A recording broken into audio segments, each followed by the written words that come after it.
WGFB-FM radio. So are you ready? Yeah. How it used to be. Something for everyone. 24/7, 365. After these messages, we'll be right back. For the health and safety of our guests and team members, we're here for you. That means frequently deep cleaning our stores and wiping down carts and baskets after each use, reserving dedicated shopping hours for our most vulnerable guests, providing masks and gloves to our team members, and offering contactless shopping options through the Target app, like Drive Up and same-day delivery. We are here for you now more than ever, and your health and safety is our highest priority. Learn more at target.com/a-bullseye-view. New Dunkin' Refreshers. Vibrant fruit flavors like strawberry, dragon fruit, and peach passion fruit. B vitamins and energy from green tea. All under 200 calories. Order ahead via the Dunkin' app for a contactless way to order, pay, and pick up in the drive-thru. America runs on Dunkin'. Price and participation may vary. Limited time offer.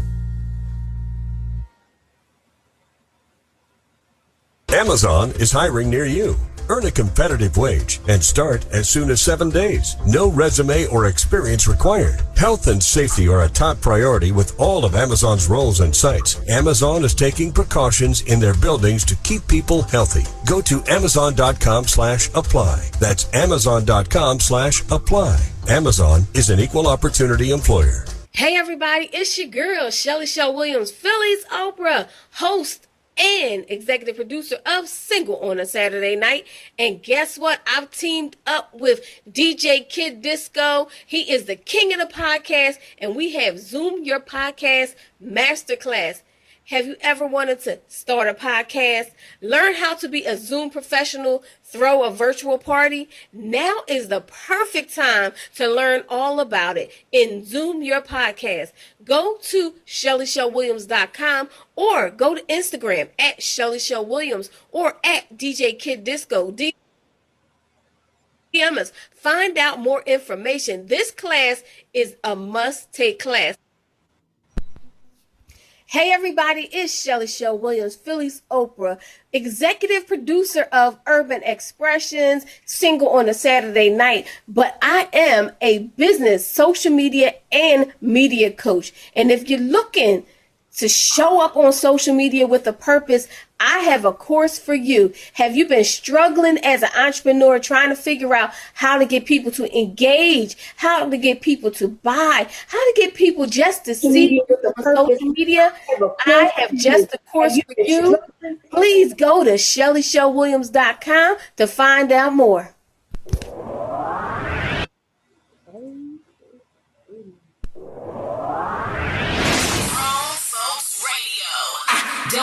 WGFB-FM radio. So are you ready? Yeah. How it used to be. Something for everyone. 24/7, 365. Yo, what's good? This is Tracy Lee, and you already know I gets down with the get down, man. Grown Folks Radio all day. Hi, everybody. This is Cinda Williams, and I am the co-host of the Melanated Morning Show and the host of the PPC Radio Show. And you are listening to Grown Folks Radio.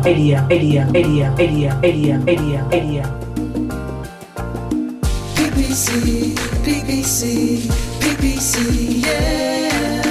PPC, PPC, PPC, yeah. Join me so we can grow together. Conversation, get that healing. Let them know what they're missing. Share with your best friend. Tell them come hear this, yeah. Don't you dare miss your blessing. These powerful lessons, true confessions, yeah. PPC, yeah. A powerful tool for you.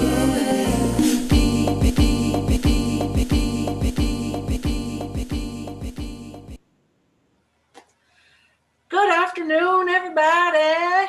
Hey, Shelly Show Williams and I are here today for our second PPC radio show. So glad that you are with us.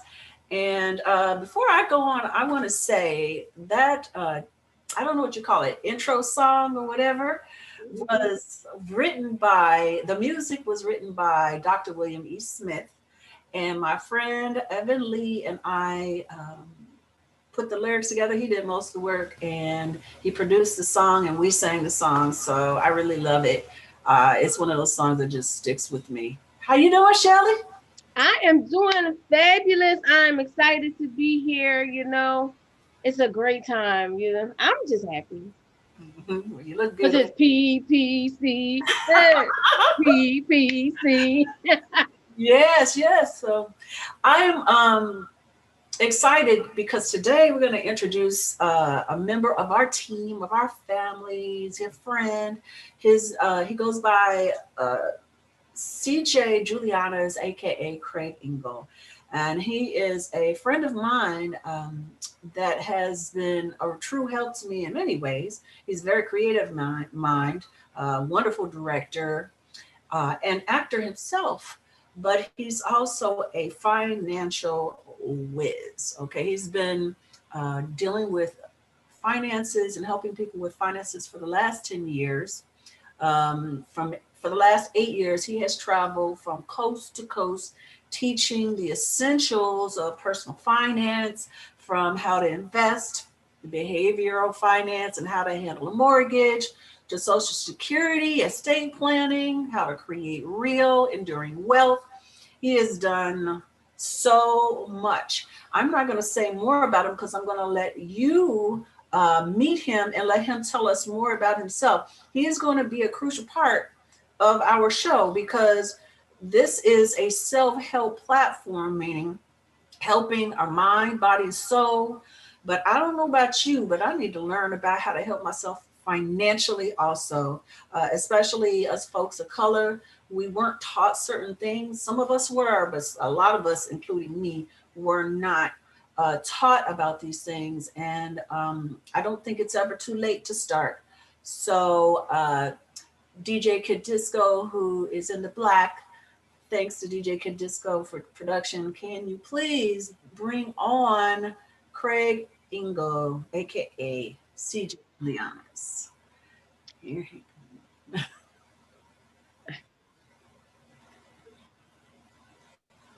CJ? Can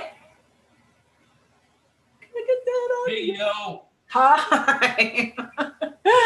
Hi, welcome everyone. This is CJ Juliana's, aka Craig Engel.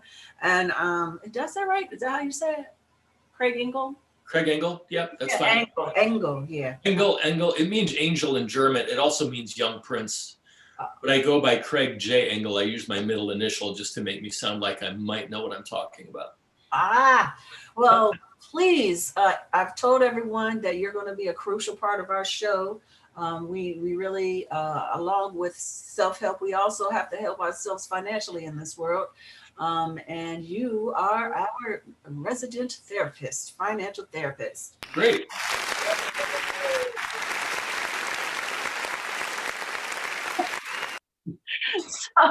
So tell us a little bit about yourself, your history, because I think it helps the audience to know who they're talking about. Were you always rich? Did you know about money? Who are you? Okay, well, I'd be happy to share everything that I possibly can with you. You know, it's really interesting how I came into the financial business because, statistics show that we're living a lot longer these days and we're going to have a lot of different careers in our lives. And this is literally, I'm 61 years old now, and this is literally probably my fourth major career that I've had in my life. I have a military background. I spent 14 years in the Navy as a member of the Naval Special Forces mostly. I had a long time career as a marketing and PR person. I had my own boutique agency. So I'm very familiar with what it is to have a small business and to be self-employed, which I did for a long time. I've also been a creative in my life, as you know, directed and produced live theater for decades. And now I am a part-time movie maker making feature films. And I've been doing the financial business since 2012. As a financial advisor. And initially what I did is I traveled all around the country as a financial educator for my employer, a gentleman named Rick Edelman, who's a very, very highly respected name in the financial business. So I taught basics of personal finance to thousands and thousands and thousands of people over the years from coast to coast.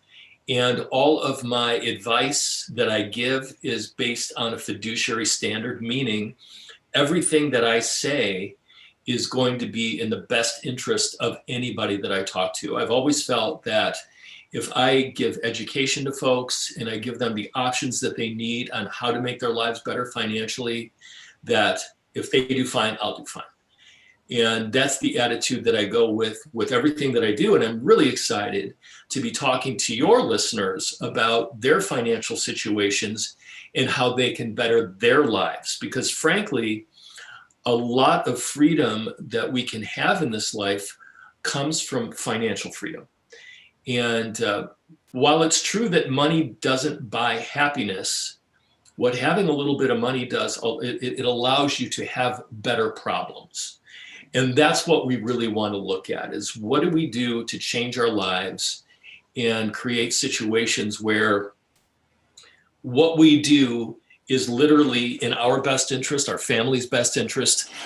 But how do you go about that? So I can help anybody who calls into the show or wants to ask questions with my insights and expertise. Like I said, I've been doing this now since 2012, and I actually love it. I actually love setting people on the right track to financial security and financial freedom.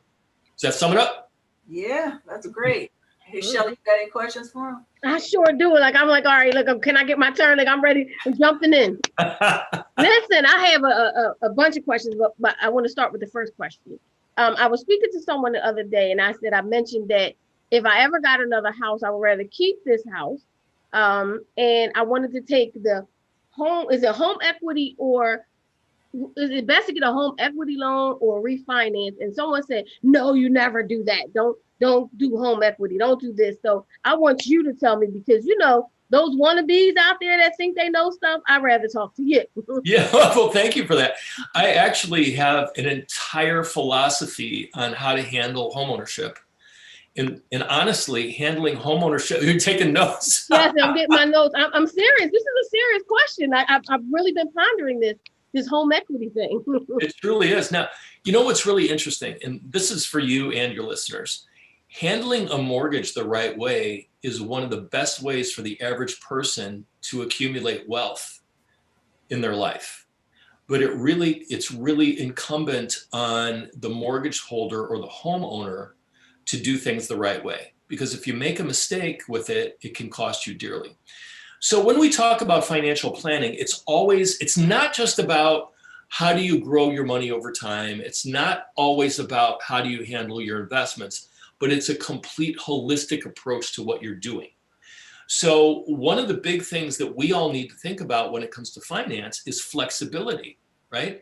What if something happens to us and we're no longer able to work, or we're out of work for a period of time for reasons, COVID, losing a job, being downsized, whatever it is. We want to have the flexibility in our finances to be able to weather those storms. I always say financial planning isn't about the good times. Financial planning is about planning ahead for the inevitable bad times. So let's talk about a mortgage for a second, because this is a really interesting conversation. I handled my mortgage incorrectly before I got into the financial business. When I was in business for myself, I was working so hard at my career that I oftentimes didn't pay attention to my finances. You know, and it's really backwards, because when you think about your finances, literally your whole life revolves around it.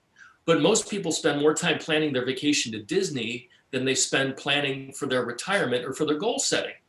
And that we have to change that. That's backwards for literally everybody.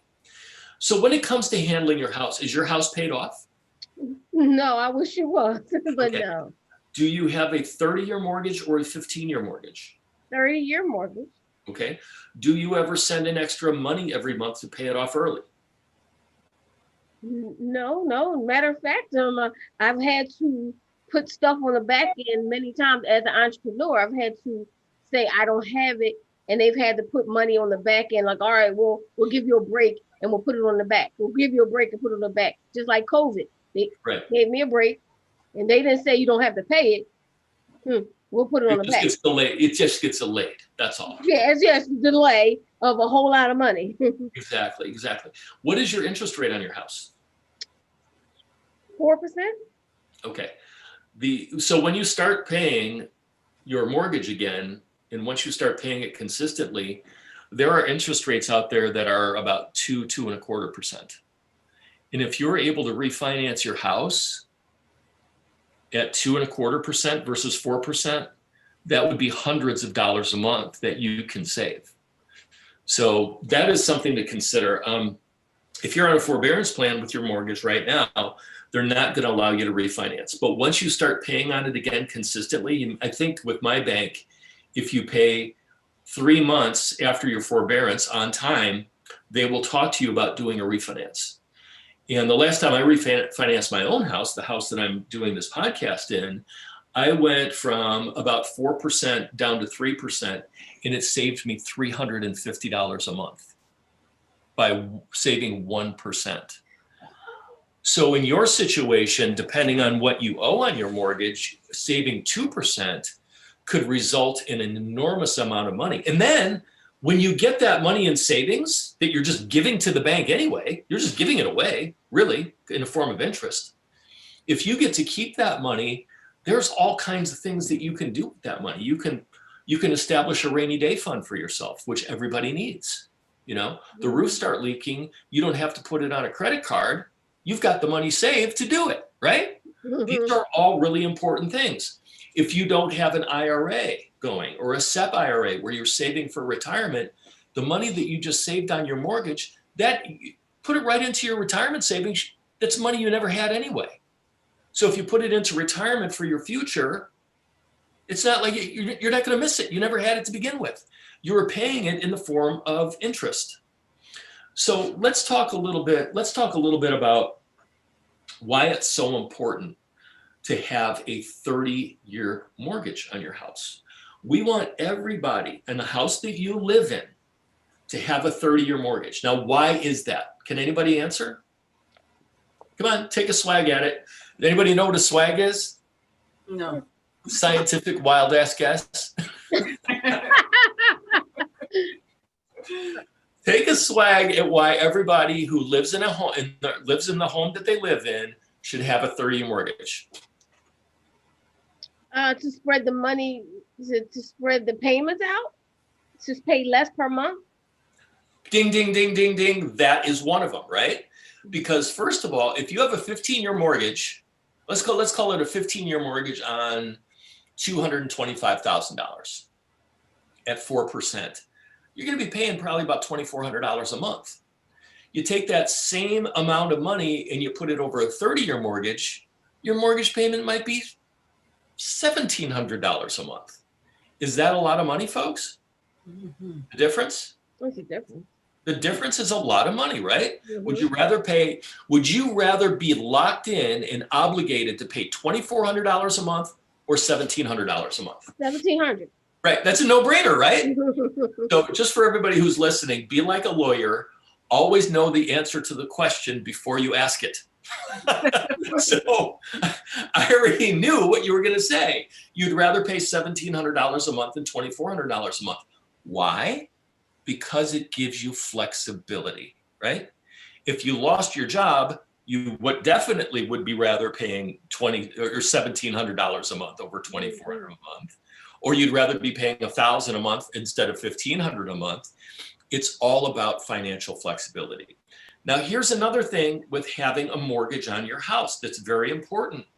What is the last big tax write-off that's available to people like us? The house, right?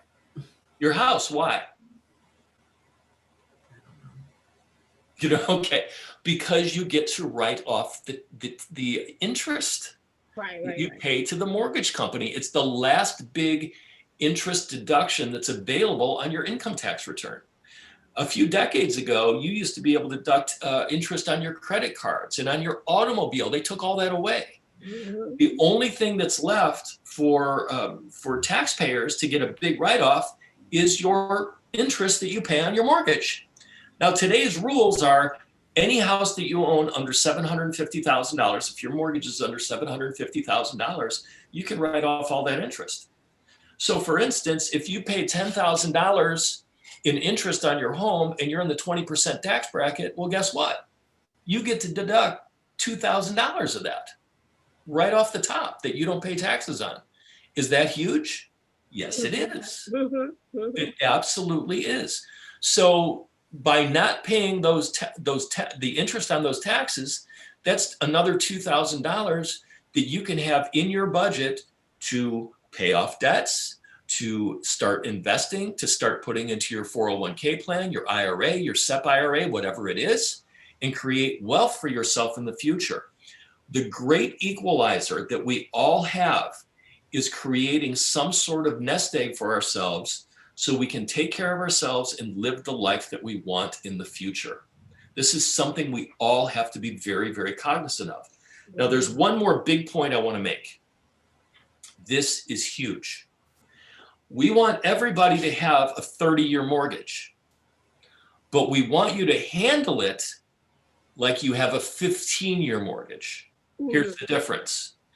Instead of sending all of that money to the bank in the form of a mortgage payment, what we want you to do is pay your mortgage at the 30-year rate, but take the difference of money that you save and invest it. If let's call the difference like we talked about before. 15-year mortgage on a $225,000 house at 4%, your payment's probably going to be around $2,300, $2,400 a month. If you can reduce it to 2.25%, your mortgage payment might be $1,500 or $1,600 a month. So there's a several $100 difference there. Instead of taking those several $100 and giving it to the bank so you don't have control over it anymore, you keep it and control it. What does that do for you? It does two things. If you take that money and you invest it and you get a very conservative rate of return over a 15-year period, averaging 7%, we're being very conservative. On a historic basis, the S&P and the Dow and most investments return on average about 9 to 10% a year. So if we're saying 7%, we're being fairly conservative. If you're able to save $500 a month, that's $6,000 a year, plus the 7% that you make. After 15 years, you could pay off that house and have money left over. Plus, it gives you the added benefit of what happens if I fall down and I hurt my back and I can't work and I don't have any income. Well, you've got all that money saved up now. And what does that offer you? Flexibility, right? You are not worried that you can't feed yourself, clothe yourself, put a roof over your head because you've got all of that money saved and you've got it invested the right way. So this is how having a 30-year mortgage helps create wealth for the average investor while also creating flexibility in case you need it. That's financial planning in a nutshell. You're planning, you're taking advantage of the good times, but you're planning for the inevitable bad times. Does that make sense? Yeah. So when it comes to refinancing a house, there's reasons to finance and there's reasons to not finance.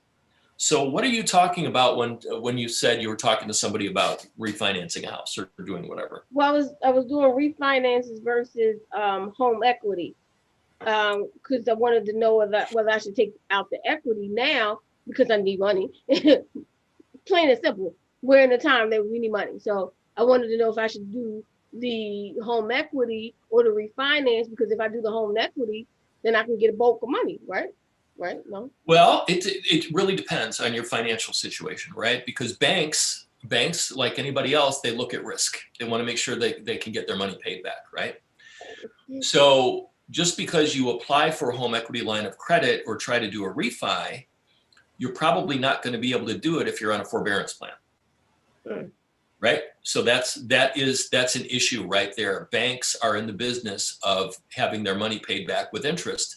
and they want to make sure that they have a good risk when they are making a loan to somebody. Now, in your situation, I'd have to look at everything going on in your financial life.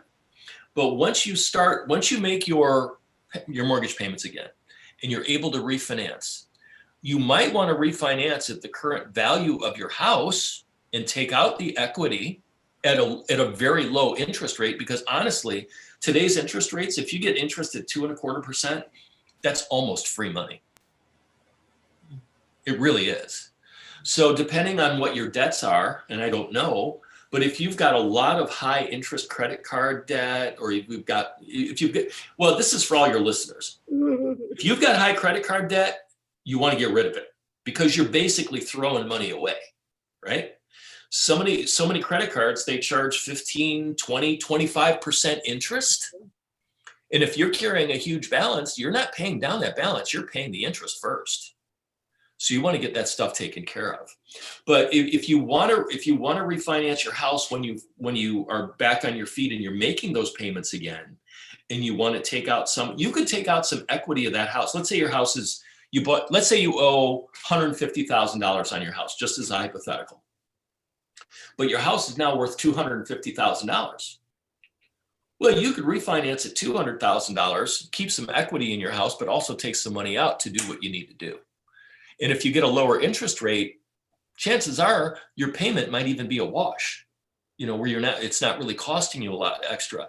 So these are all things to look at when you, like I said earlier, a holistic view where you look at all of the aspects of your financial planning and what you're doing. You're going to do stuff, people do stuff wrong. People think they're doing it right, but they're really doing it wrong because they don't know any better.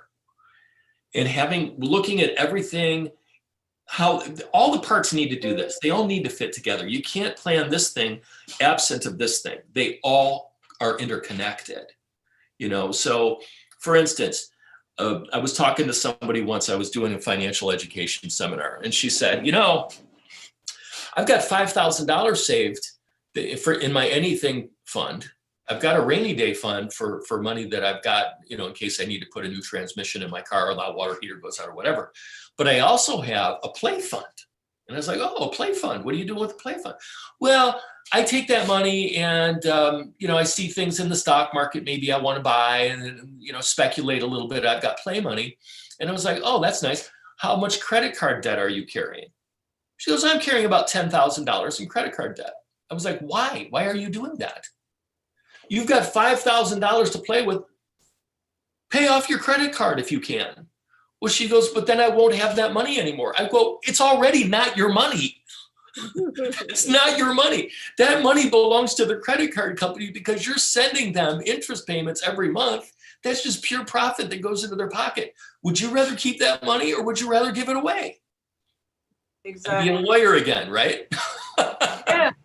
Well, you know what? You have given us a lot to think about. We're going to have many, many, many more of these conversations, hopefully, because I know there's someone listening or someone that will be listening to this archive that's going to learn from this and help them in some decisions.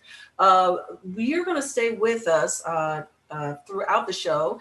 And then after the break, we're going to get into our theme of today, which is Get Back Up. Shelly and I are going to talk, and Craig is going to join us. And I think even DJ Joe Storm is going to join us for this conversation about this. We have to get back up when things knock us down. That's what our theme is.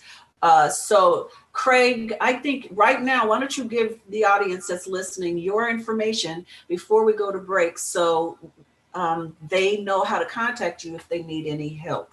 Well, I would love to hear from your guests. So my name is Craig J. Engel, E-N-G-E-L. You can call me anytime on my cell phone. I'll take anybody's call that's related to the show.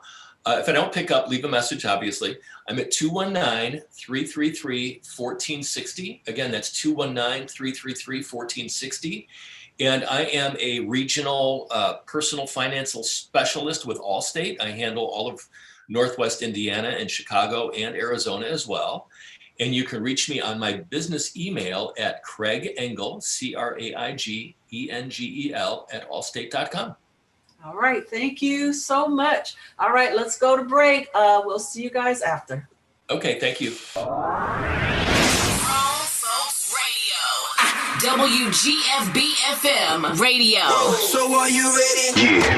How it used to be. Something for everyone. 24/7, 365. After these messages, we'll be right back.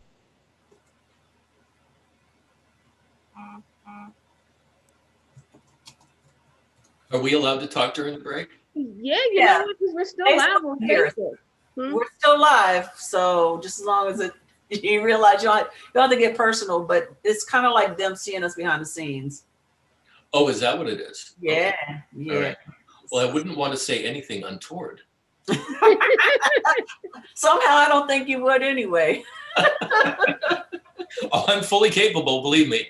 Yeah, I think having these, I think this is a good time, like a half an hour in the beginning of a segment, at least twice a month is a good time to, and if you want to pre-record it, you can, but if you want to do it live like this is awesome too.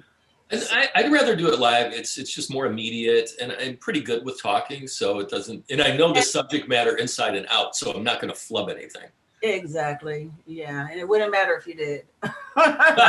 Probably make me seem more real, right? Right. Yeah. You So were definitely awesome. I enjoyed it. Look, I took my notes and yeah. There's a lot to it. It is a lot. That's what I was thinking. I was like, it's a lot, and I understand it all, but it's like, whoa, it's a lot. You gotta really know what you're doing, and when you go in there with the whole refinancing thing, you gotta really pay attention to the numbers and. yeah, and every time you're on, it's such a big subject that we can cover a lot of things, and then you're kind enough to share your information so people can call you and get some personal information, and maybe it'll even help you out. That'll be awesome. Yeah. If people want to work with me, I have clients. I've got clients here in the Chicagoland area. I've got clients out in Arizona. And when I was teaching this, I oftentimes had people come up to me after my talks and say, "I want you to be my financial advisor." And I had to let them down easy. I was like, "Yeah, I would love to, but it's not my position. My position is to educate." Yeah. And then, but now it's completely different. I can educate, but I can also help when it comes to anybody needing it. And frankly, everybody needs it. So everybody, I know I do. I mean, all that information, all that stuff y'all just talked about, I was just listening to with hopes and fantasies for the future. When you said writers to feel like it's hopes and fantasies for the future, but 60-second guy. 60 seconds. 60 seconds. Okay, thank you. I think it's always good to do facts versus myth. Because there's a lot of myths out here. Everybody wants to give you their advice. If that's a myth, but let's do the facts. Should you? Well, it's interesting. People have 65. Yo, what's good? This is Tracy Lee, and you already know I gets down with the get down, man. Grown Folks Radio all day. Hi, everybody. This is Cinda Williams, and I am the co-host of the Melanated Morning Show and the host of the PPC Radio Show. And you are listening to Grown Folks Radio. Radio. Okay, I love that. I'm sorry. I hear it in my sleep sometimes. Radio. Thank you so much, Craig, again for sharing your expertise with us in the first half hour. For all you that missed it, make sure you go back and you listen, because especially if you are a homeowner, the information that he shared is going to be very helpful. And I'm excited about the future, and he's going to join us in segments like that. But we're going to move on, Shelly, Yeah. to our topic today, which is get back up. And Craig, please feel free to join in. I don't see Joe Storm. Maybe he's going to join us later. But so tell me, what are your thoughts, Shelly, about this whole concept? It's funny when you go to get back up. You know how many times in our lives, in our adult life, I didn't want to grow up. I never did want to grow up. I still don't want to grow up. But how many times in my adult life have I had to get back up? I've been an entrepreneur for well over 15 years. And you have the market. You go up, you go down, you go up, go down. So there's about 2 years ago, I was in a down, this thing where I lost my job, not lost my job, the job lost me. So I'm done with the job. I'm figuring out this thing, but you need money. That is the truth. Facts indeed. It takes money to make a business work. So I'm like, all right, I gotta feed this. But my money's going. I'm like, all right, I had a high paying job. So now I'm used to high paying bills. So I'm like, all right, what do I do? So I had to go get a job. I know this is even hard for me to say. Woo, I had to get a job. A job. Oh, no, man. Not a job. So I go get this job and I go and I'm a delivery person and I'm delivering subpoenas. Wow. I'm going up and down. I'm talking about they're sending me 2-3 hours away and I'm going everywhere, and every day I'm delivering subpoenas. And I kept thinking, this is not my life. This is not my life. I could be doing so many more things than delivering a subpoena. And I need to figure this out because I felt like I was wasting my talent, my time, and I know you have to make money. So I had to figure out those things. How do you get back up? I had to figure out how I can turn that hour. So what I did was calculate the hours I was spending waiting for a call. First, you have to wait for a call. You have to sit. They had a rule. You sit outside of their business for hours to wait for a call. So that's a waste of my time. Because I live 30 minutes away from the place and they want you to live 15 minutes. And I'm like, I'm sitting here all day waiting for a call for you to send me out to do something I can't stand. You're sending me out. And some of it, they had boxes. And I'm like, I thought it was subpoena. No, they need to just pick these boxes. So you want me to pick up a box? So I'm picking up boxes. So anyway, so I had to calculate it. I'm sitting here for the time, waiting for the call. So I'm like, all right, it's 2-3 hours. What am I going to do in this 3 hours? So in that time, I started to think about all the skills I had and started writing down all the skills I had, writing down my plan of action and say, you know what? I had to take a chance and say, I quit. Well, no, I didn't say I quit. What I said was, this thing is messing up my car. I'm in a shop right now. I was literally in a shop for I think it was a heater or radiator. I don't know what it was. And I said, I don't think I'm coming back. You just destroyed my car. So then from that day forward, that was 2 years ago, my get back up was getting back up. I really turned it all around. And now literally I got clients I can't even, that I'm turning away now because I figured I just saw it for myself that I'm letting these people, that's not their fault, but I'm like, no, you're not going to take that time away from me. So I just used my time wisely and turned it around and started really focusing on finding your niche, understanding your niche and what's going to bring in your cash value at the time. So my get back up is work. It took a while. I'm not saying it was instantly and it was easy, but it took a while to get it back, but it was well worth it because standing here today, even through COVID, clients coming, it was a great experience. But when I say I delivered a subpoena and I was scared, you go with the subpoena and you're like this, and you're like, are these people going to beat me up? Are they going to be mad at me? And I'm like, here, I don't know. And they say, well, what is it? I don't know. I don't know what it is. I don't know. I don't know. I'm just a delivery person, So it was the most, it taught me something. It was crazy, but it taught me a lot. It taught me that I'm going to work my tail off in my own business before I go sit outside for 30 minutes to hours to wait for somebody to tell me to go deliver a subpoena. So I got back. Shelly, what you're saying is you actually got the gift of perspective. Absolutely. Yes. I love the way you put that. Yes. Yeah. Honestly, it's the bad times that we have in our lives that we work our way through that really, they create the steel and the metal in our life when we overcome them. So I've always been a big proponent in the best investment that anyone can make is in themselves, in their education, in what they want their life to look like. And when you hit a bad time, It's interesting. In Facebook the other day, there was an interesting meme. I'm sure we all do Facebook. So an interesting meme came up, and it was a photograph of felled lumber. So it was all these trees that were laying on top of one another. And when you cut down a tree, you see all the rings on the inside, right? Mm-hmm. So on the inside of this tree, there was one ring that was rotten and black. And all around it was healthy tree material. All the other rings were healthy. And what these rings told us is this tree lived a long, prosperous, lovely life, but at some point in its life, it had rough times, but it recovered. The tree did not fall down. The tree persevered.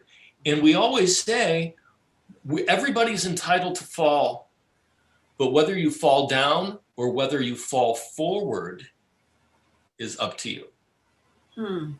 Mic drop. Yeah, I like that. I know that for me personally, I mean, I think I said this last week, I've had a roller coaster of a life, you know. I fall down, I get back up. I fall down, I get back up. And, you know, there comes moments in your life where you're like, what's wrong with me? Yeah, is my name Job or what? Yeah, what is wrong with me? Why must I keep going through this? What is the pattern here? Why am I repeating the pattern? I know, you know, like what you're talking about, Shelley, with the job thing. I was very blessed in that I knew what I wanted to do very young. I knew that I wanted to be an entertainer in all ways. I knew I wanted to write. I knew I wanted to sing. I knew I wanted to act. There was a time when I danced. All of those things was all I wanted. And so I was very laser focused on that. And I did it. And for a very long time, I made a living doing that. I was nobody's superstar. I wasn't ever rich. And I wish I had known Craig back then, because I wish you did too. I would be in a very different situation than I am now, because I was a working actor. I worked enough to live for many years. And then I had my baby, and I was living in a place I didn't want to raise a child, and I wanted her near her family. And so I had to make a decision what my priorities were for this time in my life, because I could have stayed in LA, even though there was the recession. I could have made it, you know, and we could have stayed there. We could have downsized, got a smaller place, lived even more frugally than we already did, and continued to work and build. But I wanted her around family. So I moved back to the Midwest and left my career. And eventually, when her dad and I decided to part ways, I had to get a job. I hadn't had a real job since I worked in a restaurant in New York City before I got Mobetta Blues. That was it. That was 30 something years ago. And I found that I'm a good teacher. I had been teaching for years in some form or fashion, but it definitely didn't have the flexibility that I wanted to have. So like you, I think, you know, it wasn't as terrifying as serving subpoenas was, but I had some rough necks. And I was like, okay, is this what you want to do with your life? You know, you face teenagers, come on. Yeah, I'm not shoot. Sometimes kindergartners are scarier than teenagers. Oh my goodness!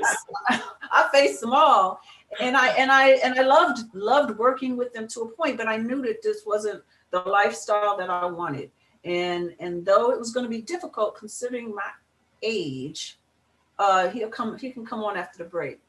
Considering my age, I knew that I did not want to just give up. And like you said, the perspective made me realize, okay, this has been, I don't consider that falling down so much, you know, because it was a choice I made. Nothing happened in my career that took my career from me. I chose to raise my daughter instead. I chose to take her near family. I chose that. So it was a fall from my career, but it wasn't a fall because I got hurt or I mistreated someone or I got in trouble. It was a choice.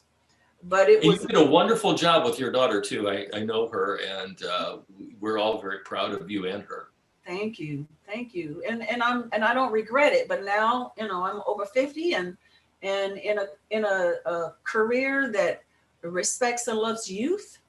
And I'm trying to say we still have a say, those of us that are in our 40s and 50s and 60s and 70s. And what we have to say is valuable and wise. And so it's given me a new perspective on how to uplift not only myself and my family and my friends, but also people out there. And that's why this whole platform is such a beautiful thing to me.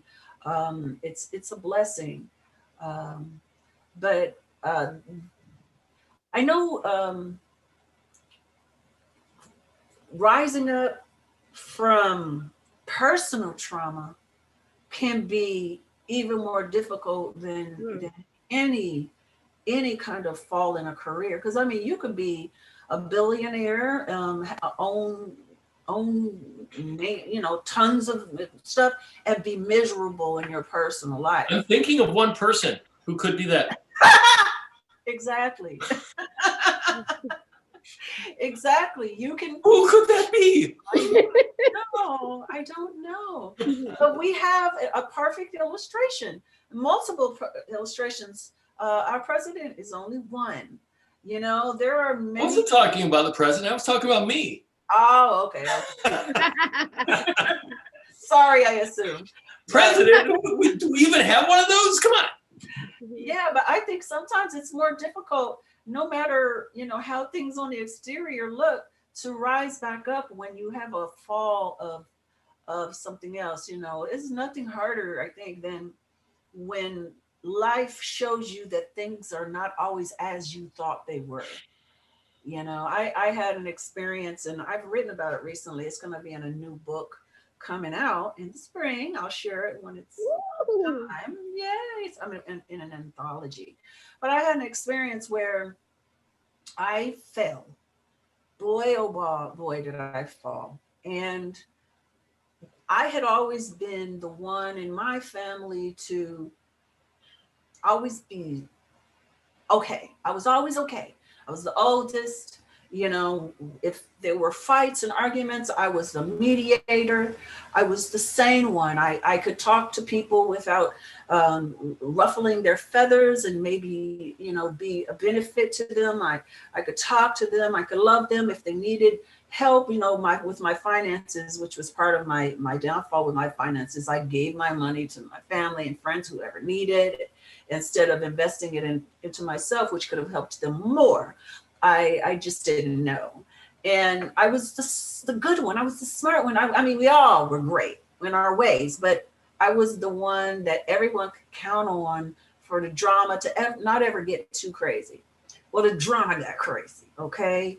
The way that my close family and friends looked at me and went away because of this experience that I had, because of this constant striving for perfection and doing the right thing and being the nice one. And my brothers used to call me Miss Perfect. I did try to be Miss Perfect. You know, always, I mean, you know, I hear stories about what kids did when they were teenagers and with I didn't do none of that. I tried my best to be the perfect child. And it was so much pressure, so that when the stress and physical issues and all this kind of stuff built to the perfect storm, and I fell apart, no one knew what to do. No one knew how to look at me. No one knew they didn't know me because I'd always been the stable one. And the fall was not the fact that I ended up in a hospital and without work and losing my daughter. None of that was what tore me down the most, but was the fact that I felt like those that I loved and would always have my back didn't, because they just didn't know what to do with this version of me. And it took first of all, realizing that sometimes God helps you through strangers. Sometimes the encouragement comes from a song and not from your mom or your dad or whoever else. And but what's more important is what's happening on the inside of you. Who you are on the inside, that matters. Do you love yourself? Do you realize that you're not perfect and that's okay? You are perfect as you are. You don't have to try so hard. So even though those people that I thought would be there weren't, the person that needed to be was me. I needed to be strong. I Ask needed you a to love question, myself. Cinda. How did you discover all that? How did you discover self-love? How did you go about bringing that to the fore in your life so you could start making changes? Because I think the human experience is that we all find ourselves in a hole looking out, trying to find the exit, and we can't. But how did you find the exit? Did you seek external help, or was it all from inside of you? No, I definitely had external help. I not just, therapy, which I'm so excited in after the break, we'll have Nikki Phelps, who I'll allow Shelley to introduce before, she comes on. I had therapy, but I also had books that I was reading, and I listened to speakers, and I listened to books. And I had a few friends, and you were one of them, Craig, who was there for me, that could see me for who I was at the spirit level, instead of how I may have looked to the outside world or to those that were too close. So you could help me have a reflection of myself that was okay. And so I did the inner work. I prayed, I meditated, I listened, but I also had gifts of people, strangers to me, people I didn't know that well, who were there and reminded me who I was when it comes to the fact that in spite of anything that happened, I was still a good person, and they loved me. And So what you're saying is this. Mhm. What you're saying to all of your listeners is that if you've got to participate in your own redemption. Got to. No one can fix another person, in my opinion. Exactly. No one could fix me. I had to make the decision, first of all, that there was something to fix and understand that and see it, and then actively work on myself, but not with shame or blame or being mean to myself or talking down to myself, but being gentle, being the opposite of that, giving myself a break, truly understanding that I'm okay, exactly where I am, and that there is hope and light in my future and in my now if I just am quiet and can open myself up to the reality. Because I think that's the issue with so many folks is they looked on the news and they look at the world around them and they see this darkness because unfortunately that's better for ratings. But the truth is, when I look out my window, I see these two little boys playing football and they're having a good time and they're laughing together. Or I see my daughter as she takes a nap and I see the peace on her face and all those things, that is beautiful. That is not that ugly out there. And even if you look out there, you'll see a light that shines so bright. And that's why we can see all the ugly, right? You made a really good point about therapy. So you sought outside help, but you also sought internal help. So you went to see a therapist to help you sort through your thoughts, but you also looked at self-improvement through reading, through books, through having mentors, whether they be online or whether they be in person. This is where self-love comes in. And the worst thing that I ever experienced, because I was in the military, and frankly, I did some things that I can't talk about. And one of the things that I've discovered in my life, especially when I traveled a lot and I traveled on my own, and I'd be in a hotel room at night by myself in the dark, and my own self-talk to myself was some of the most destructive I was so much harder on myself over things that had happened in the past. And how do you deal with that stuff? There's certain things that I literally cannot tell people, but having a professional therapist, somebody who will listen to you unbiased, where you can get things out, talk therapy, oftentimes can be the most effective way for you to overcome these types of things. And for the men who are listening, this is also really important. I went into therapy in my mid-30s because I did not like myself. I found that the things that I was doing as a human being were detrimental to my happiness. I was a dumb person, but I was smart enough to know that I couldn't do it on my own. I've heard men in the past tell me, oh, I'm not going to go see some head shrinker. What will people think of me? Who cares? Who cares? Going to a therapist, for men who are listening, if you've got issues and you are stuck and you can't find your way out of the hole and you're struggling to find the light at the end of the tunnel, having a professional help you get through it is literally one of the strongest things you can do. It does not signify weakness. It signals strength. And the key to making the world a better place is by making our own worlds a better place to start.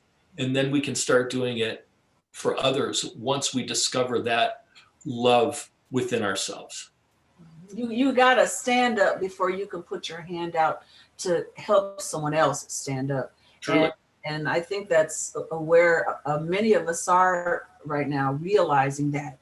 And on that note, I think we're going to get ready to go for our break because we are going to have a couple more guests join us, specifically our professional therapist. I'm very excited. We'll introduce her after the break. And I think Joe Storm, who is our DJ, is also going to join the conversation. Shelly, you got anything to say? I just have one question for you. Now that you've gone through that and you realize you can't live a life trying to be perfect, what has changed? I mean, I know you did the internal work. I know you did some external work. So what has changed? What is going to change? And what has changed that you're not doing that you did before? Well, I'm not a people pleaser anymore. You know, I feel like I'm kind. I love people and I respect people. But if I have to make a choice for myself, I'm okay with that. And if someone's not happy about it, God bless them on their journey. They don't have to hang out with me. It's, you know, I can love others, but not serve their purposes. Mm-hmm. I don't have to serve their purposes. Everything I do is about what somebody thinks. No, it doesn't matter what they think. And there's a lot of people that disagree with me or don't understand me. And I don't mind that they don't understand me. It's okay, right, Shelly? It's okay. They're okay. Yeah, it doesn't matter that there are people that don't like my choices or don't like me. That is okay. And I'm fine with that now. Ultimately, who really matters in your life? I mean, when you think about it, who are the most important people in your life? Certainly your spouse, right? Mm-hmm. You know who the other really important person is in your life that you don't even realize? The person who signs your paycheck. Oh. Right? Because without them, if you've got an actual job where you have responsibility, somebody believes in your ability, they're signing your check. Without that signature, you've got a whole different living situation going on, right? Mm-hmm. So your spouse is somebody who matters. The person who signs your paycheck is somebody who matters. And then you get to decide everybody else who matters. And frankly, most of the time, the people who matter can fit on your hand. Exactly. And right? Awesome. And on that note, let's go to break. Please join us after the break with Nikki Phelps and DJ Joe Storm. Thank you.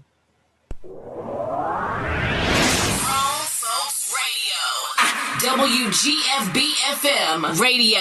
So are you ready? Yeah. how it used to be. Something for everyone. 24/7, 365. After these messages, we'll be right back. So how long do these breaks typically last? 3-4 minutes? I think it's about 5 minutes. Believe it or not, it's not long. It's not long. So they're not 1 minute or 30-second commercial breaks, they're longer. I'll get it longer than 30 seconds or a minute because there's a sequence of commercials. I think it comes out to maybe 5 to 8 minutes, maybe. Gotcha. So our next talk is going to be with a therapist. Yes, our next talk, we're going to hear from, of course, DJ Joe Storm, and then our therapist is Nikki Phelps, and she's going to speak on the topic and go all in. Perfect. Yeah, this is all good stuff. And You are awesome. I love your perspective on so many things. Well, you know, I'm old now, so you know, I've made all of the mistakes, so I can help with that kind of stuff, I hope. Yeah, it's a great conversation, and I think it's a necessary one right now because COVID has taken a lot of people to the ground that didn't expect to be there. That the life just got turned upside down, and I think it's an important conversation to have, that you don't have to stay down. You can reinvent yourself and get back up and figure things out. And I'm sure that Nikki's gonna have some things. So Shelly, you gonna introduce her? Absolutely. Awesome. And is Joe coming, DJ Kid? Joe's here. Joe's been here the whole time. All right. So can you introduce both of them, I guess? Or maybe Joe can just come on in now. So wait. So do you want to start with Joe first, his perspective of what he's going through? No. Joe just wants to join the conversation. The focus is Nikki. You know, her perspective from a therapeutic point of view, and then we just have a conversation, you know, around that. I'm just around. I'm just around. Oh, he's just around. That's all right. So we'll just say, hey, DJ Joe Storm is around. He's been here as part of it, and our mix is coming up later. Yes. Here I am. I just want to let you know I'm here listening, but I'm actually getting myself to a place so I can sit and talk. You know, I'm driving. I just left my session that I had, but I'm here. Okay, cool. So can you talk when we introduce you, or do you, and then you'll come on to the camera once you get seated, or should we wait? Yes. Right now, I don't have my count. I don't have. I'm sorry, go on. 30 seconds. Do you want to do DJ first then? Nikki, how long? Basically, I'm going to need about 10 minutes before I'm going to be camera ready. That's all, but I'm here. Okay, all right. 10 minutes. But you're saying you're vocal ready, but Radio. All right. Welcome back. Welcome. I like that song. Remember, welcome back. Welcome to the same old place where you started from. Yes, welcome back. Welcome back, Carter. Yes, I remember that. All right, so we're back now, and we have with us DJ Joe Storm, who always likes to pop in and give his perspective. But we also have she's in the block right now, Nikki Phelps. Shelly, you want to intro? All right, yes. Welcome back. I'm telling you, this is going to be a great dialogue with Nikki Phelps. I've known her for a lot of years now, and we know her from the relationship side of things, but she's also a therapist that deals with families and goes deep because she has a passion for it. And that's something I actually found out last week, that she could be doing anything else, but she has a passion for working with families and helping make sure navigating the fact that some people get lost in the system. Some people get lost and they need an advocate. And she's that advocate for the lost voices that are in the system that need her help. So Nikki Phelps is a friend of mine, but also we share the same birthday. So Nikki Phelps is a licensed therapist, and she can deal with relationships, but she can also deal with how you need to feel and show up in this life.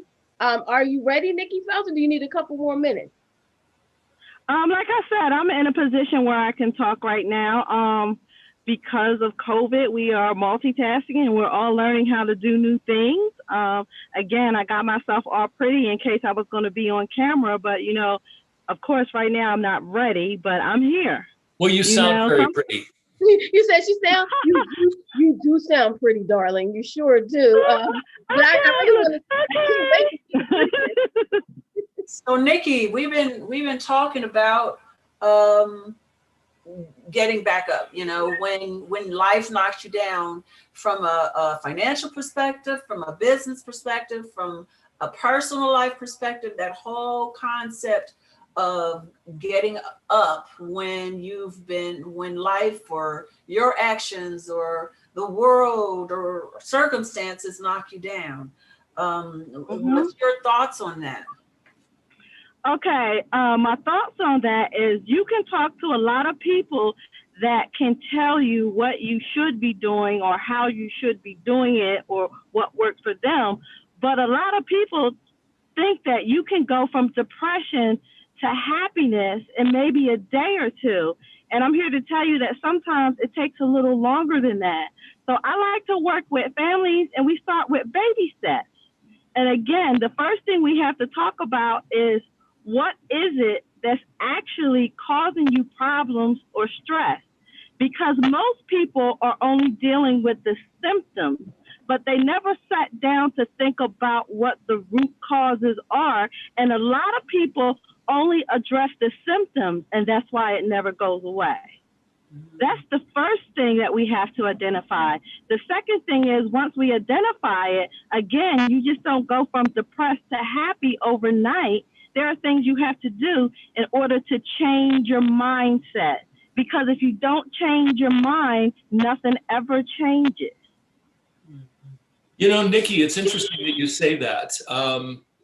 I was relating to the ladies prior to you joining us that when I was in my early 30s, I sought the help of a therapist because I recognized that my life wasn't turning out the way I wanted it to, and I needed help. And what's interesting, the biggest thing that I took away from this, and your listeners may have an epiphany with this too because of what I went through. But as a young person, I struggled with a lot of things. And I acquired a toolbox that allowed me to survive. So I acquired a toolbox of behaviors and attitudes and actions that allowed me to survive a difficult situation that I had through the time I left home. So my home life was very difficult. But the thing is I acquired this toolbox of basic tools that I had to survive. But when I was on my own, that toolbox didn't change. So the toolbox that I had in order to survive were not the same tools I needed to thrive. And Exactly. Yes, and I needed to change a lot of my attitudes about a lot of things. I needed to change my actions. I needed to change my viewpoints. And once that started solidifying within myself, and I started putting those realizations into action, which also takes time. That's when my life really started turning around, because I acquired the new tools. I threw away the old tools and I took the new tools and that's when I started to become successful. And I'm actually quite successful now. But if I hadn't made that shift, I hadn't realized that I had to do it, I would have been stuck. If we want to get unstuck. So Nikki, how do you get to the point where you have that kind of wisdom to know something like that? Because I'm not sure that everybody has the they understand that about themselves, are self-reflective enough to recognize that kind of thing. What are the kind of steps? Because to me, the baby steps you were talking about would lead you to that kind of realization. What do you think? Okay. To put it basically, there are only three ways things come into our life. They come into our lives through our five senses, one of our five senses, through desire, and through thought and spoken words. So right now, everybody is where they are in their life because of their five senses, their desires, and their thoughts and spoken words. So if you want to change what's going on in your life, the easiest thing to do is to change what comes into your five senses. Now, that's easier said than done. So I'm just going to give you an extreme. If you are a person that goes to, let's say, a bar every Friday night, maybe instead of going to the bar, you can go to a library. And I'm just being very basic because, again, nothing changes until you change. When we talk about desires, well, a lot of us may say, well, I want $1 million. Okay, that's very vague. But when you start hanging around people who actually have a plan, who think about ways to do it, now you're not just thinking about, oh, I want it. You actually are thinking about steps. Does that make sense? Mm-hmm. I'm a financial advisor. It makes perfect sense. Okay, so even if this is basic, this is anything. So, and I know this sounds crazy, but I talk to a lot of single people that hang around single people and do single things, but they have a desire not to be single. So I say it might be a small thing, but maybe if you start doing things that couples do, see, that changes your thought process. And when you change the way a person thinks, you change their life. But it's just not easy to change your thinking just because, oh, I decide today that I'm going to think couple. Does that make sense? Yeah, it makes sense. So, like for me, like for instance, something I've always dealt with, and this will be a subject we talk about one day, is like my size, my weight, my issues with my body. You know, if I'm doing the things and, you know, that a person that's unhealthy does, and if I'm not surrounding myself with healthy things and making decisions about that, then I'm going to stay or get worse, right? So you got to change the way you think about yourself even. I mean, I have a picture of myself that I love from 10 years ago. I was fine, okay? I was exactly the way I You're still fine. Come on. You know what I mean. I mean, physically, body, you know, I have aged and I accept that apart myself, and that's just that is. But when it comes to weight, when it comes to that, so I have this picture, I look at it, I'm like, hey girl, what's up? You know, and I see that person in my mind that I am, and I claim it, and then I make actions, small actions towards it. If I'm just sitting around talking about I want to lose weight and I don't do anything and don't, you know, I keep eating the cookies at night. Okay, what we can't see Eddie said that we're getting messages and I can't see them. So if anybody's able I to, see them, but I want to go off what you're saying. You're saying that it's funny that there was an article that said that a lot of skinny or thin women don't want to be around plus size women because it will make them plus size. And I saw a bunch of articles like that, but then I started to see it when I was on my weight loss journey. I saw the difference. It's like, oh my goodness, I can't do and hang the way I used to do and hang, because what we used to do and hang is all we did was eat, because that was what we were used to. So it was like during that time when I was really, really serious, I had to literally stay home a lot more because it was like, we're so used to going out and eating. Eating is the makeup of our lives. It was like everything we do is go out and eat. What you gonna do? Go out and eat. What you gonna do? So I understood the article. I was a little offended at first when I read it before my mindset changed, right? Before I got into the thought process of wanting to change, I was a little offended. But then when I thought about it, I was like, oh, I see now. I see what you're saying. You can't go and be around the same people, and because all you're gonna do is eat chicken, you know? You're gonna eat, slap some ribs on it, and then you're gonna put some macaroni and cheese on it. And before you know it, we done just blew all up. So I understand why why the article saying skinnier women don't want to be around plus size women, because it is a fact. It seemed to be a fact, and I get it. And you know what? And we're even going to take it a step further, because this is what I do a lot when I do therapy. You have to be honest with yourself, because there's a difference between believing something and wanting something. Because you have to be honest with yourself. You're talking about weight. Do you believe that do I believe I can be 150 pounds, or do I want to be 150 pounds? And where I start with my clients are, sometimes it's okay if you don't believe it. And it's at that point where I talk to my clients and I say, well, who does believe it? Find someone else that has enough faith for the both of you, because we don't even understand the power of our words and the power of our vibes and the power for what's around us. So sometimes we could be so broken and so unhappy and not know how to get out of the hole that we're in. But if we can be around other people that can see their way out, that rubs off on us.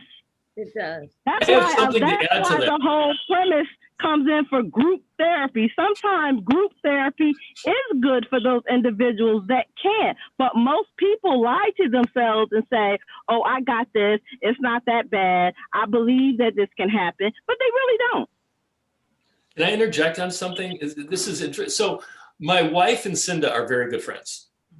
And my wife and Cinda are very big into self-help books and self-improvement and all that kind of stuff. So I learn a lot of this stuff through my genius wife, and my wife is a genius. So there's a couple things that your listeners probably ought to hear from someone like me as well. Your own attitudes and personality are the summation of the 5 people you spend the most time with. So we really have to consider where we're spending our time. I mean, there's a saying in my business, garbage in, garbage out. And it's the same way in our personal lives. The other thing that we all need to understand, and this is something that I didn't realize until much later in life, is that if you're always the smartest person in the room, you're keeping the wrong company. Amen. Yes. Amen. You want to be around people that elevate you and open the way you think and help you achieve different types of goals in your life. And I achieved that professionally, where I was around the best financial minds in the entire country and learning from them. And I was all of a sudden not even close to being the smartest person in the room anymore. And I loved it because it changed everything about me. So when you're a young person, we all know what it's like to be a young person. We do stupid things when we're young, and we hang out with people who are bad for us. But if we really want to make a change, it takes being fully conscious and being objective or subjective with yourself and looking at your life and what you're doing and say, is this truly going to be what helps me to get where I want to go? And what Nikki was saying, Nikki, maybe you can, go expound on this, but like, for instance, last week I had a moment. I was having a moment, and I have them every once in a while, and thank God I have my sisters so I could share those moments with them, and then they can whip me back into shape. And you were talking about how also your words, what you say, what you write, all those kind of things are so powerful in creating who you are. And I was going through a moment where I had a down about this year has been crazy because I've been on the precipice of explosion multiple times when it comes to my finances, when it comes to the work, when it comes to being out there, and something crazy always seems to happen, right? It just seems to happen. And so I was having a down moment. I was like, my life just always, seems to blow up at the precipice when things are about to happen. And my sister was like, no, don't you say that. You're getting exactly what you want. You're getting exactly what you want. You say that. I am getting exactly what I want. Instead of things are blowing up, things are hard, whatever, blah, blah, blah. You say that enough, then you believe that. Is that what you were getting at when you said that? That's part of it. That is a huge part of it. But what people don't realize is that we're not run by our conscious mind. We're run by our subconscious mind. It is so important to plant in our subconscious mind. And most people don't even think about their subconscious mind, hence the word subconscious mind. So when you're doing all these things in your subconscious, that's what takes over. It's very important how you talk to yourself, Cinda, like you were saying, and what you say about yourself, because your mind records everything. And I'm sure you all heard, if you do something for 30 days, it becomes a habit. Mm-hmm. Behavior change is the hardest change to make, because behavior is something that we learned unconsciously. So when you're trying to make a conscious change, you have to make it in the unconscious. Does that make sense? It's almost like an oxymoron. Yeah, it's interesting. We have to realize that we all live in society in 2020. Think about where we were 200 years ago, which is literally a nanosecond in the timeline of evolution. Our brains are not programmed to live in the internet age or the information age. Our brains are programmed to be hunting rabbits on the high plains, hunting and gathering. That's what tens of thousands of years of our brains really are. And we've not adapted to modern life yet. So we're still subject to all of the baser emotions. And most people are really subject to the actions of their amygdala, which is a part of your brain that controls your fight or flight instinct. And your fight or flight instinct basically is responsible for almost everything bad that you do in your life. I agree. And I find one of the most challenging things that I have as a therapist, believe it or not, is to guard my thoughts. It's so easy, like you said, to go down the rabbit hole. You're not even trying. You can have a plan and you have 100 ways to throw you off track. Whereas before, like you said, 100 years ago, it might have been 2. Exactly. We're dealing with sensory overload and a lot of things that our brains are literally not prepared to handle. I mean, when you look at our society today and you see the mind control that's gone on with so many different things, especially recently, it's really become very, very obvious how people are subject to their fears more than anything. Fear is the #1 emotion that people use to control their actions. If they're afraid of something, that's going to compel them to do this or that. And that is exactly what's going on in our country as a whole, the fear of the other, the fear of losing something, whatever it is. And there are people who realize that the masses are subject to that and they use it to their advantage against us. And we have to be smarter than that on a micro level with ourselves, but we also have to be able to look at it at a macro level to see what's going on in society. Also, I'd like to bring up, because I did things a little different technically today, I haven't been able to comment on the Facebook on that. I'm fixing that. But my friend Earl Davis, who is a huge supporter of the show and a huge supporter of Melanated Morning Show and me personally, I just want to say, God bless you, babe. I'm so sorry that you're going through what you're going through. He had a loss. And Nikki, maybe you can speak to that. I have this year, talking about falling emotionally, I have lost many people, including my father and cousins and loved ones and friends, and Earl is saying his brother passed away suddenly. And how do we stand up after that kind of fall? Now, grief is a whole nother animal. There are 2 types of therapies that I tread lightly on, and one of them is grief, because everyone grieves differently. And the second one is persons that are in domestic violence situations. There are areas of the brain that act differently in those situations where, how could I say this? When you are in survival mode, your brain looks completely different than when you're normal. And on the opposite end of the spectrum, when you are, grieving or in a deep, deep depression, again, your brain operates completely different. So with that being said, I would suggest that you would see a grief counselor, because again, people can actually die from grief. Yeah. That was what compelled me to seek counseling the first time, that I was in a deep depression and I couldn't get out of it. And a lot of it did have to do with grief. I just didn't know it at the time. I was just screwed up. But I realized it.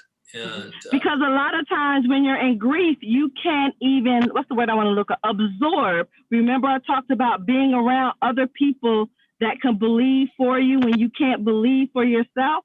Well, it's almost like when you're in grief, you're not even picking up on other people's, I guess, energy or goodwill or desire. It's almost like you've kind of checked out from that part of you that makes you human.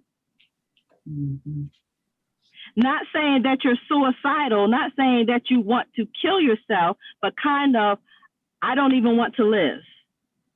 Does that make sense? Makes perfect sense. I know for me that, the grief, since I talked about this earlier, since I have been the one in my family that's kind of like, the therapeutic thinking one, whatever, I have found that when I grieve, I don't even know it until sometimes years later, when something will trigger a memory or whatever, and I just fell apart. You know what I'm saying? Years after the fact, because I was the one that was, it's gonna be okay. She's great, or he's gonna, blah blah blah blah blah. But the grief catches up with you if you don't deal with it. And DJ Joe Storm was saying that, seeking professional help. But if you don't even know that you need that kind of help, you know what I mean? That's a difficult one. I think, again, that's going to be a whole thing that we talk about, I'm sure, on PPC at one point. And hopefully Nikki will be with us for that episode or that show. And I'm glad you mentioned that, because again, a lot of times when where'd Nikki go? Her signal might have given out. Nikki? Yeah, hopefully. I think your signal, you might be driving and your signal faded a little bit. It's okay that Nikki's on hold, because there's so much to unpack here. But truly, for anybody who's listening, if you are questioning your financial success, which is my realm, you're questioning your personal success, you're questioning why your relationships are failing, you're questioning why people don't stay in your life, you're questioning why it's difficult to have friends. Those are good questions that open up a conversation with yourself to say, what part do I play in this?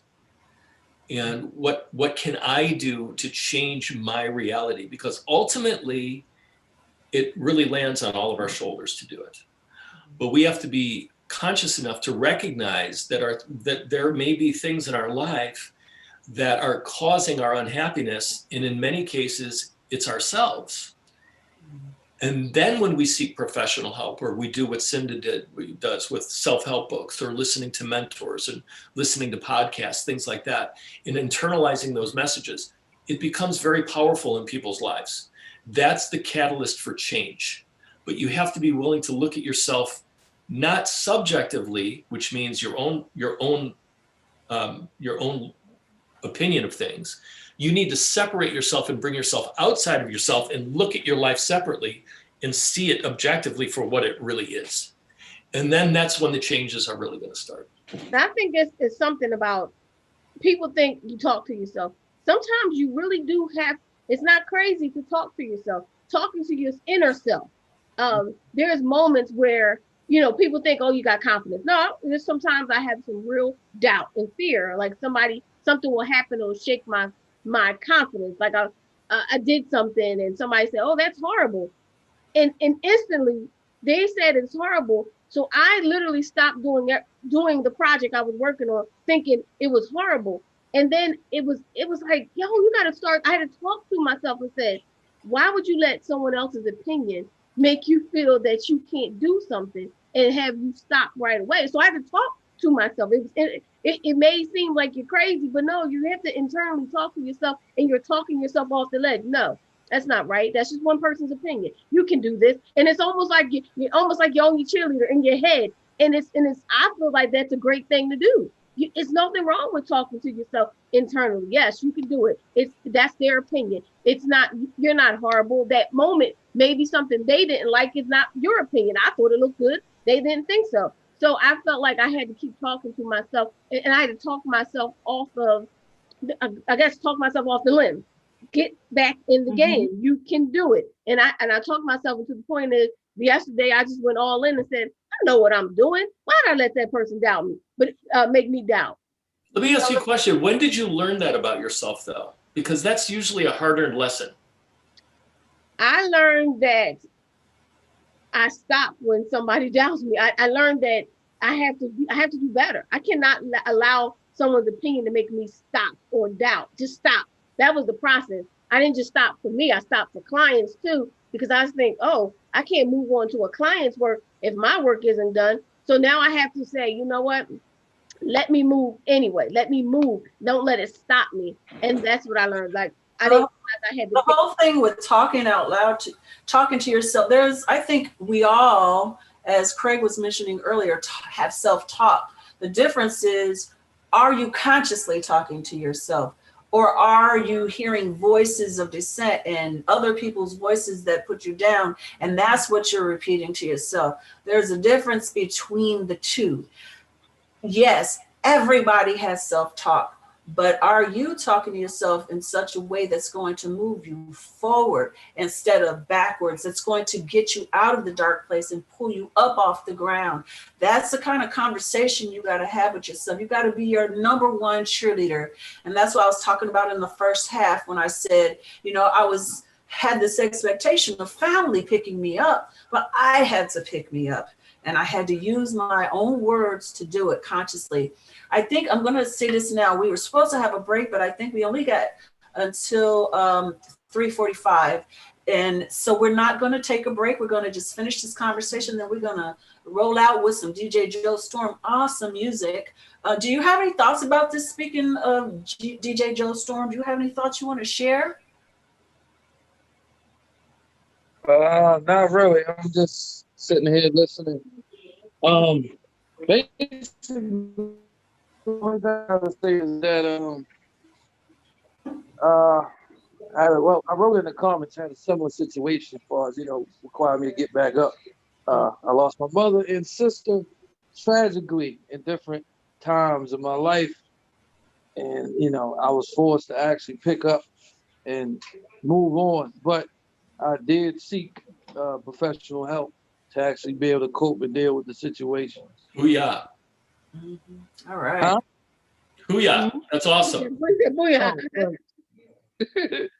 So, but nobody really told me to actually go get the help. I just felt in myself that I needed to talk to somebody, and because of that, I was able to move on and live a pretty good life. That's amazing. And you always seem happy and cheerful. No matter what, there's never been a time that you've been down. You just seem like you always like on one clear. I'm just cool. DJ Joe Storm. I'm just cool. Even kill. Make you happy. Like you bring an energy that makes people happy no matter what. And I think that's a great thing because you know what I mean. You ever been around people who just drain you? Like you know what I mean. Like their energy drains you. Yes. People vibrations can definitely affect me. That's why I can only stay around a negative vibe for so long. Because you actually absorb that. You do. You 100% do it. And then you wonder what's wrong with you. Wait a minute, I was good. And then all of a sudden you're like, I'm not good anymore. So you start being around happier people. And you're like, oh man. Then you recognize there's certain people that you have to limit your time with because they'll bring you to the point where they'll bring you down. You're like, You know what else though? You know what I realized? Like, I have this thing where I attract a certain energy sometimes. I mean, God, thank you, Lord. Lately, I've been attracting really smart, wise people like you guys. But I also sometimes attract people that drive me cuckoo for Cocoa Puffs. And then but my sister pointed out to me, my sister Monica, the other day, she said, because I was telling her about this, there's a few newbies in my life that I'm having issues with. And my sister was like, okay, so instead of saying, what you need to say is why. What are you learning from that? Why are you attracting that to yourself? What is that for you to know? And basically what I came to the conclusion of is like, sometimes like that one girl who will never stop talking and never listen. She never listens. She talks consistently, nonstop, never hears a thing. You know her too? Yes. Or there's the friend that will, it doesn't matter what is said, they'll ask for advice and then they'll talk about how bad things are. And then they'll ask for advice and then they'll talk about how bad things are. And they never stop talking about how bad things are. I'm like, why am I attracting that? And then when she said that to me, I was like, is that how I sound to God? Is that how I sound? Because I'm learning this for a reason, because that's driving me crazy. So do I complain to God? Or do I never stop talking long enough to hear his voice? I know where I'm going to a spiritual level here, but that's how I think. When you attract stuff like that, it's wise to look at why you're attracting. And instead of blaming them for being crazy, you're not blaming, but you're looking at yourself for the reason what you got to learn from whoever, even the toxic people. You got to learn why they're in your life until they're not in your life. I think it's important. Nikki, are you back? Well, you guys, yes, I'm still here. I've been listening to you guys talking about all those wonderful things. And I was wondering if you guys were interested in doing a small exercise since you're talking about talking to yourself. Because one of the things I promote is the relationship you have with yourself is the foundation for all other relationships that you're going to have. And most of us don't have good relationships with ourselves. And you guys were talking about how you guys self-talk to yourself. But how does that look? So I often ask, number one, when you are talking to yourself or when something goes wrong and you talk to yourself, how do you talk to yourself? First of all, is it in your voice? Second of all, is it in your parents' voice? Because for a long time when I made a mistake, I would just hear my mother saying, oh, now you know you can do better than that. That was not my voice. I'm not even saying it wasn't a helpful voice, but that wasn't my voice. That was her voice, my voice through her. It took me a while to find my voice. When I mess up, am I patient with myself? Do I say, oh, girl, you got this. You messed up. Let's try again. Or am I like Cinda said, oh, my God, I did this. Why am I doing that? Like, is your mind racing? Are you mean to yourself? Do you say we're going to take as long as it takes? Like Shelly, you said you heard other people telling you things you couldn't do. Did you immediately say, okay, well, if they say I can't do it, I can't do it? Did you run and abandon, or did you feel upset when you talk to yourself? Like, I can't wait to the day that I can show them that I can do this, or I want to. How are you talking to yourself? And until you can love yourself, treat yourself like you treat everyone else, be kind to yourself, know your voice. Again, life means overcoming all the time. We all have issues. We all strive to do better. And when the situation comes up that we don't like, how do we handle it within ourselves? So what's the exercise? I'm ready. Yeah, the exercise is one. Think about the last time you did something that you weren't happy about, or something turned out that you didn't like. Like for me, it was I got pulled over for a speeding ticket, you know? Yes. You see how it is? Mm-hmm. How are you talking to yourself when you're sitting in that car waiting for the police officer? Are you like, you know what? You were speeding. Let's get the ticket and move on. Or are you like, oh my God, I've been seeing a lot of stuff on the news. Is he coming to get me? And am I going to be the next person that's not going to make it? What are you saying to yourself in that situation? I can say in that situation. Do you take accountability? Do you blame other people? Well, the only reason why I had to speed was because she was late. And if she wasn't late, I wouldn't have had to speed. I wouldn't have to. You see what I'm saying? All this stuff is going on inside of you, not externally. Most of the time, officer came to me. Why did I pull you over? Well, you probably pulled me over because I was speeding. I know I was speeding, but I had somewhere to go at a certain time. I held myself accountable. I got a warning. I was very happy with that warning. You see what I'm saying? But again, I was okay with the fact that if I got a ticket because I was holding myself accountable, it's not like you know you were speeding. I knew I was speeding. Now I know there have been times past. The first thing I'm thinking about is how am I going to get out of this ticket? Because I'm talking to myself about holding other people accountable, but in my mind, I'm thinking about how I'm going to get over. But no one may know that because I'm not going to share it. That's what I mean about getting in touch with yourself and knowing yourself. Once I start to get a look at myself, I realized that I was a big hypocrite. There were a lot of things that I was expecting of other people that I didn't even want to do for myself. And the second I start holding myself accountable, guess what happened? I started letting other people slide a little bit because I actually knew how hard it was. And that's just personally for me. It's very hard as a therapist to hold other people accountable when I don't hold myself accountable. Right. Yeah, it's interesting. Again, I took the easy way out. Yeah, in my life, I've been married for 16 years to a really terrific woman, and one of the things that I learned in having a successful marriage is that I have to be really good at saying I'm wrong. I was wrong. I apologize.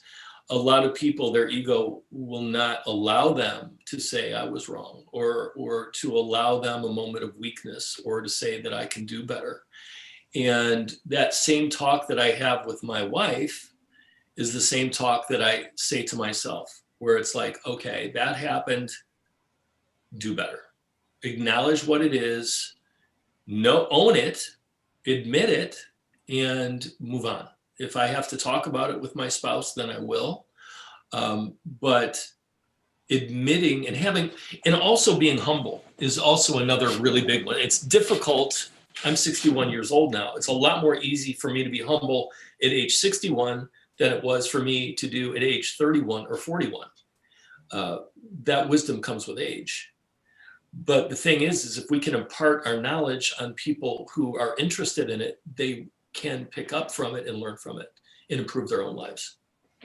Yeah, Nikki, that was absolutely true. I think age, if you're lucky, if you actually absorb the information that you've learned over your life, you are very blessed. It's the way you want to be. We are reaching the end of our talk, and we're getting ready to go into our music. So, Nikki, as our guest professional therapist, do you have anything that you want to say as a final word to this subject? As a final word to everyone, I would like everyone to just take some time to get to know themselves. Most people never take that time. They don't know the difference between inside thoughts and inside voices and outside thoughts and outside voices. That is the first step for anyone to get the life that they want. We live a life now like there are so many distractions. There are so many things coming around from the left to the right. We need that quiet time. We need that quiet space. We need to first recognize who we are and come to terms with who we are before we can go forward. And it doesn't always have to be with a therapist. Those of us who are married, believe it or not, if you've been married for more than 10 years, and you married people can back me up on this, you don't need your self-reflection with yourself to hold you accountable. The person you've been sleeping next to for 10 years will remind you at every opportunity of what's going on. Yeah, I can vouch for that. But again, you still have to listen to be like, okay, is that his words or my words? Is he saying his projection or my projection? But they definitely have a great view of what's going on with you. That's right. And on that note, thank you so much, Nikki Felt, for joining us. And I look forward to having you on again next month. And thank you, Craig Engel, for your expertise on every level. You were so helpful for us in the first hour with starting our education and finance, and then also your openness to share. Thank you so much from everybody on Facebook that joined us, and we will see you next week. Thank you so much, DJ Joe Storm, for the mix we're getting ready to hear. Shelly Shell, you got something to say? I feel like this has been one amazing show. Like really, from internal to outside, I feel like it's an amazing show. Thank you so much. You really added so much, Mr. Julianis, and I know you call him Angle. You got a couple names there, so I'm trying to go with both of your names there. Nikki, thank you so much. And it's funny. I am looking forward to getting to know myself a little better. I really am. I am going to do the exercise. But you know what, Miss Shelly Shell? Yeah. I have known you for a lot of years, and I have watched you. You are growing and developing and finding your voice. I see it. I see the change in you. And I remember when you used to crumble when certain people would say things. I don't see that in you anymore. I see you knowing your voice and who I am. And like, I see that in you. Thank you. Thank you so much. Grateful. All right. Y'all ready for some music? Yes. All right. DJ Joe Storm. That's a wrap. Can we stop?